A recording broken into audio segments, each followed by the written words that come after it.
We have been talking about things that can go wrong on your production, and the reason this is really good to talk about is because you can learn from the problems that we've had to endure, and hopefully it'll give you some solutions and possibly even help you avoid them happening on your own shoots. So what about things like equipment failures? What do you do with an equipment failure, like a microphone stops working, the transmitter receiver might be a wireless mic or a card and a camera? Lapel mics are notoriously finicky, and they always seem to be really difficult when you're out on location. Yep. So the way you can get around problems like that is to have a backup set.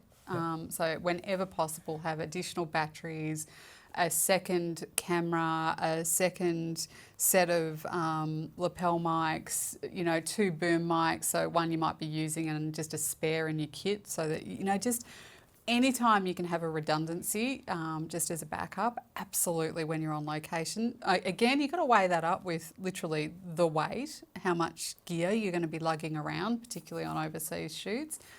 But always just thinking through, you might want to ahead of time find out if there's a camera store in the place that you're shooting that might have backup gear, or you might want to hire gear in the location that you are going to so that you've got enough.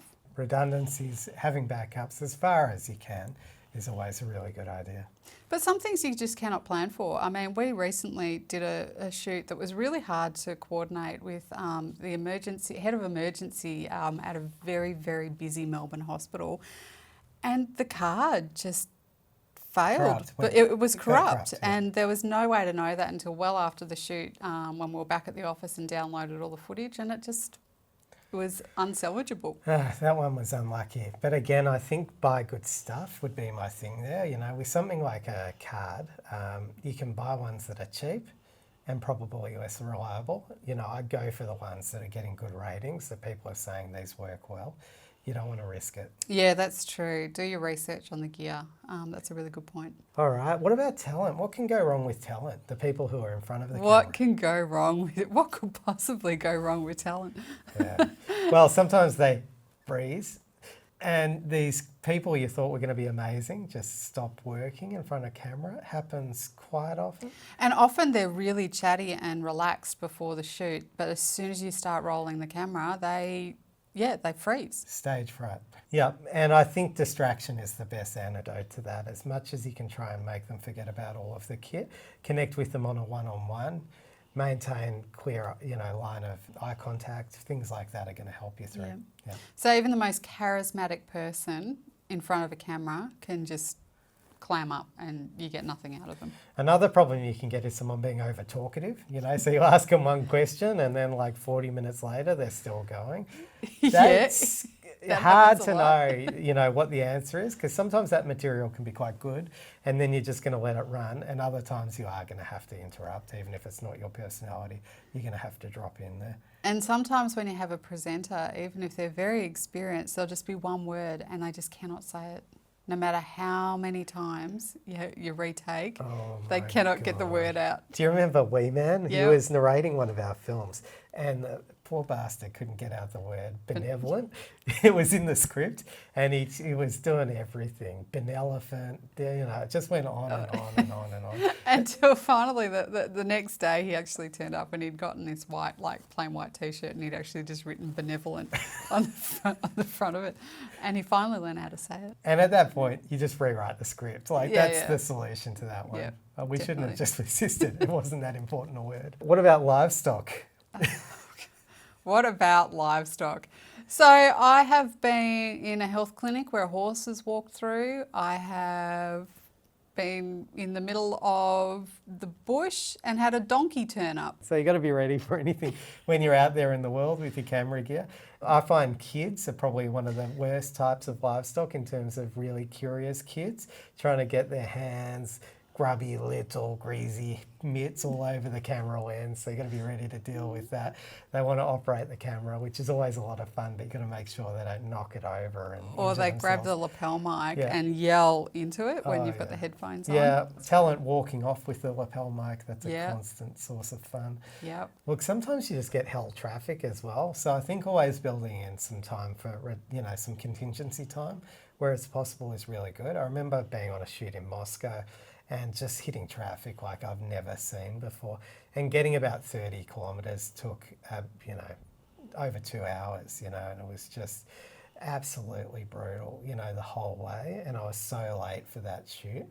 A little bit of research probably would have got me a long way, knowing that that was unrealistic to make it from A to B in that amount of time. I think something else that can go wrong that you would never normally predict is particularly to do with the weather. And I'm just thinking about a shoot we did earlier this week, and it was torrential rain all night.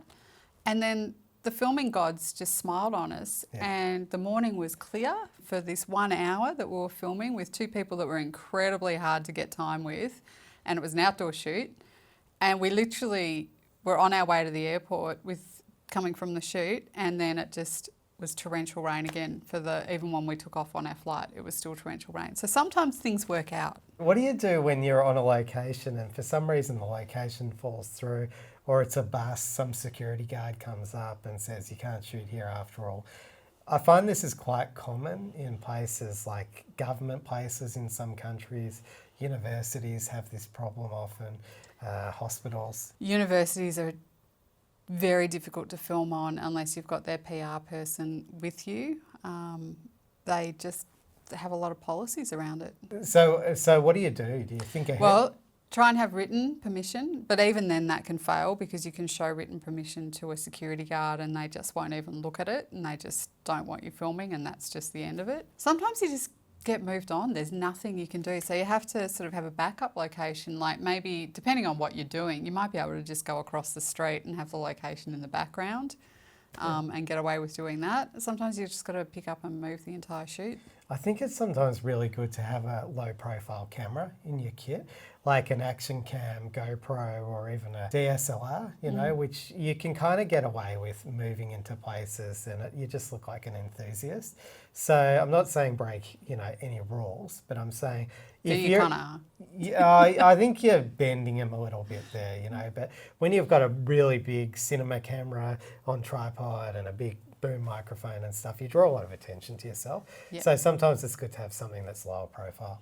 And speaking of drawing attention to yourself, there's often onlookers, and you wouldn't really anticipate this, but often onlookers really want to stop and have a chat. Oh, constantly. Or they talk really loudly on their phone right next to where you're filming because they're watching what you're doing and you can't get them to move on. So there's all kinds of things that can happen. You do get that often operating cameras or operating drones, particularly if they're more of the unique type, and it attracts people who are, enthusiastic about cameras and stuff like that. And then they just start talking to you, and I find I've just got to ignore them because at that point I'm in flow of production and I've just got to focus on my job. And it's not really my personality, but I'll just say, look, sorry, I'm working right now. And, I just kind of buzz off is the subtext there. So I think the biggest thing with all of these problems and troubleshooting and everything that can happen when you're out in production in the world doing stuff is just to be flexible and accept that there's some things that are going to happen that are beyond your control. Whenever possible, have contingencies, do as much planning as you can. But if everything just goes pear-shaped on the day, you just got to roll with it. Yeah. I think you should see it as a badge of honour. Like when you find yourself in a location and things are going wrong and you're on production and you're able to adapt and make it work some other way, I think that's kind of the ultimate sign of success as a documentary filmmaker. We need to be really adaptable. Like the real world is the material that we work with, and it's totally unreliable and things go wrong all the time, no matter how much planning that you do. So, you should really see it as a badge of honour when things go wrong, but you can still make it work and get some salvageable material. And it might feel really, really difficult and frustrating and upsetting at the time, but you will get through it. You'll get your film made, and then in years to come, you'll look back on it and you'll have it as your story. You'll have a good story, and sometimes it's a happy accident. Sometimes those things that go wrong make you adapt and do things in a different or more creative way that ends up in the final film. Like there are times when I've been rolling camera and didn't even know I was rolling camera, and it's made it into the final film, and I'm like, I didn't mean to do that, but that's awesome, and you just take it when you get it, I guess. There's a lot to cover when you're talking about things that can go wrong and troubleshooting on production. So we might leave it there for today, and then we'll regroup and see you next week with some more troubleshooting tips.